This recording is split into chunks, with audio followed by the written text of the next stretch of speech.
ಸ್ನೇಹಿತರೆ, ನಾನಿವತ್ತ ಚಿತ್ರಕಲೆ ಒಂದು ಮಾಧ್ಯಮವೇ ಅಥವಾ ಅದು ಕೇವಲ ಕಲೆಯೋ ಎಂಬತಕ್ಕಂಥದ್ದನ್ನು ಕುರಿತು ತಮ್ಮ ಮುಂದೆ ಇವತ್ತು ಮಾತಾಡ್ತಾ ಇದ್ದೀನಿ. ಚಿತ್ರಕಲೆಯನ್ನು ಪ್ರಾಯಶಃ ನಾವು ಅನಾದಿ ಕಾಲದಿಂದಲೂ ಇದು ಒಂದು ಕೇವಲ ಕಲೆ ಎಂಬತಕ್ಕಂಥ ರೀತಿಯಲ್ಲಿ, ಇದು ಕೇವಲ ಕಲೆಯ ಸ್ಥಾನಕ್ಕಾಗಿ ಅಥವಾ ಪೂಜನೀಯ ಸ್ಥಾನಕ್ಕಾಗಿ ನಾವು ಮೀಸಲಾಗಿಟ್ಟಿದ್ದೇವೆ. ಆದರೆ ಯಾವುದೇ ಒಂದು ಕಲೆ ಒಂದು ಮಾಧ್ಯಮವಾಗಿ ಹೇಗೆ ಕೆಲಸ ಮಾಡುತ್ತೆ ಎಂಬತಕ್ಕಂಥದ್ದನ್ನು ಪ್ರಾಯಶಃ ನಾವು ಅರ್ಥೈಸಿಕೊಳ್ಳುವಲ್ಲಿ ಕೆಲವು ಸಂದರ್ಭದಲ್ಲಿ ನಾವು ವಿಫಲತೆಯನ್ನು ಪಡೆದಿರ್ತೀವಿ. ಹಾಗೆಯೇ ಚಿತ್ರಕಲೆಯು ಕೂಡ ಹಲವಾರು ಕ್ಷೇತ್ರಗಳಲ್ಲಿ ತಂದೆ ಆಗಿರ್ತಕ್ಕಂಥ ರೀತಿಯಲ್ಲಿ ಅದು ಕೇವಲ ಕಲೆಯಾಗದೆ ಮಾಧ್ಯಮವಾಗಿ ಕೆಲಸ ಮಾಡಿ ಜಗತ್ತಿಗೆ ಅನೇಕ ಸತ್ಯಗಳನ್ನು ಹೇಳ್ಕೊಟ್ಟಿರ್ತಕ್ಕಂತಹ ನಿದರ್ಶನಗಳನ್ನು ನಾವು ಕಾಣ್ಬೋದಾಗಿದೆ. ಇದು ವಿಶ್ವದ ಬಹುದೊಡ್ಡ ಮಾಧ್ಯಮಗಳಲ್ಲಿ ಒಂದು ಎಂಬತಕ್ಕಂಥದ್ದು ನನ್ನ ಪ್ರತಿಪಾದನೆ. ಕಾರಣ, ಅಕ್ಷರಗಳು ಹೇಳದೇ ಇರತಕ್ಕಂಥ ಸತ್ಯವನ್ನು ಅಥವಾ ಒಬ್ಬ ಸಾಕ್ಷರಸ್ಥ ಹೇಳದಿರತಕ್ಕಂಥ ಸತ್ಯವನ್ನು ಚಿತ್ರಕಲೆ ಎಲ್ಲ ವರ್ಗದ ಜನರಿಗೆ ತನ್ನದೇ ಆಗಿರ್ತಕ್ಕಂಥ ರೀತಿಯಲ್ಲಿ ಭಾಷೆಯನ್ನು ಮೀರಿ ಅದು ನೈಜ ಸತ್ಯವನ್ನು ಹೇಳ್ತಕ್ಕಂತಹ ಒಂದು ವಿಚಾರವನ್ನು ನಾವು ಕಾಣಬಹುದು. ಇದು ಕೇವಲ ಕಲೆಯಲ್ಲ, ಈ ಜಗತ್ತಿನ ಬಹುದೊಡ್ಡ ಒಂದು ಪ್ರಚಾರ ಮಾಧ್ಯಮ ಎಂಬತಕ್ಕಂಥದ್ದು ನನ್ನ ಭಾವನೆ ಸ್ನೇಹಿತರೆ.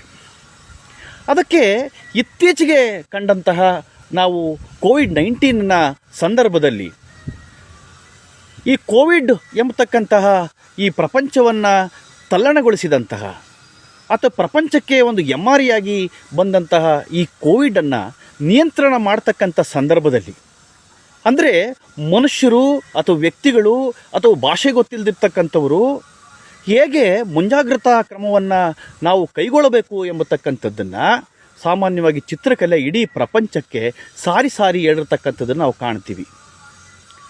ಇದು ಅನೇಕ ಗೋಡೆಗಳ ಮೇಲೆ, ಪತ್ರಿಕೆಗಳ ಮೇಲೆ, ದೃಶ್ಯ ಮಾಧ್ಯಮಗಳ ಮೂಲಕ ಇದು ತನ್ನದೇ ಆಗಿರತಕ್ಕಂಥ ರೀತಿಯಲ್ಲಿ ಜನರನ್ನು ಎಚ್ಚರಗೊಳಿಸಿ ಪ್ರಾಯಶಃ ಕೋವಿಡ್-19 ಎಂಬತಕ್ಕಂತಹ ಆ ಮಹಾಮಾರಿಯನ್ನು ತಡೆಯುವಲ್ಲಿ ಅತ್ಯಂತ ಪ್ರಭಾವಿಯಾಗಿ ಇವತ್ತು ನಾವೇನು ಆ ಕೋವಿಡ್-19ನ ಆ ಒಂದು ಕೊರೋನಾ ವೈರಸ್ಸಿಗೆ ಇವತ್ತು ನಾವು ಲಸಿಕೆಯನ್ನು ಕೊಡೋದ್ರ ಮುಖೇನ ಅದನ್ನು ನಿಯಂತ್ರಣವನ್ನು ಹೀಗೆ ಹೇಗೆ ಮಾಡ್ತಾಯಿದ್ದೀವೋ ಅದೇ ರೀತಿ ಜನರನ್ನು ಪ್ರಪ್ರಥಮವಾಗಿ ಜಾಗೃತಿಗೊಳಿಸಿ ಅದರ ವಿಸ್ತಾರತೆ, ಅದರ ಪ್ರಭಾವ, ಅದರ ರೂಪ, ಅದರ ಸ್ವರೂಪ ಈ ಎಲ್ಲವನ್ನು ಅನೇಕ ಕಲಾವಿದರು ಚಿತ್ರಕಲೆಯ ಮೂಲಕ ಗೋಡೆಗಳ ಮೇಲೆ ರಚಿಸಿ, ರಸ್ತೆಗಳ ಮೇಲೆ ರಚಿಸಿ, ಭಿತ್ತಿ ಚಿತ್ರಗಳನ್ನು ನಿರ್ಮಾಣ ಮಾಡಿ ಜನರಿಗೆ ಅರಿವನ್ನು ಮೂಡಿಸ್ತಕ್ಕಂಥ ಕೆಲಸವನ್ನು ಮಾಡಿ. ಅಂದರೆ ಅರಿವು ಎಂಬತಕ್ಕಂಥದ್ದೇ ಒಂದು ಮಾಧ್ಯಮ ಅಂತ ನಾನು ಭಾವಿಸಿದ್ದೀನಿ.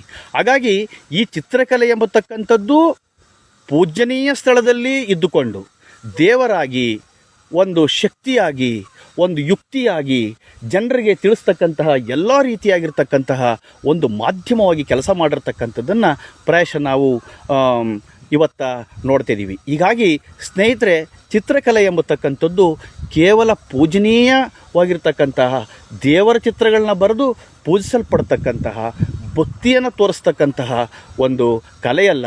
ಅದು ಜನರನ್ನು ಎಚ್ಚರಿಸ್ತಕ್ಕಂತಹ, ಜನರನ್ನು ಜಾಗೃತಿಗೊಳಿಸ್ತಕ್ಕಂತಹ, ಜನರನ್ನು ಸದೃಢಗೊಳಿಸ್ತಕ್ಕಂತಹ, ಪ್ರಪಂಚವನ್ನು ಎಚ್ಚರಿಸ್ತಕ್ಕಂತಹ ಅದೊಂದು ರೀತಿಯ ದಿವ್ಯ ಔಷಧಿಯ ರೂಪದಲ್ಲಿ ತಾನು ಕೆಲಸವನ್ನು ಮಾಡ್ತಾ ಇದೆ ಎಂಬತಕ್ಕಂಥದ್ದು ನನ್ನ ಪ್ರತಿಪಾದನೆ. ಹಾಗಾಗಿ ಸ್ನೇಹಿತರೆ, ಚಿತ್ರಕಲೆ ಅನಾದಿ ಕಾಲದಿಂದಲೂ ಭಾಷೆ, ಅಕ್ಷರ ಇವೆಲ್ಲವೂ ಸಹ ಹುಟ್ಟುವುದಕ್ಕಿಂತ ಮೊದಲು ಇದು ಪ್ರಪ್ರಥಮವಾಗಿ ಒಂದು ಮಾಧ್ಯಮವಾಗಿ ಕೆಲಸ ಮಾಡಿದೆ. ಹಾಗಾಗಿ ಚಿತ್ರಕಲೆ ಸರ್ವಶ್ರೇಷ್ಠ ಜಗತ್ತಿನ ಪ್ರಪ್ರಥಮ ಮಾಧ್ಯಮ ಎಂಬತಕ್ಕಂಥದ್ದು ನನ್ನದೇ ಆಗಿರ್ತಕ್ಕಂಥ ರೀತಿಯಲ್ಲಿ ನಾನು ಅದನ್ನು ಪ್ರತಿಪಾದಿಸ್ತೀನಿ.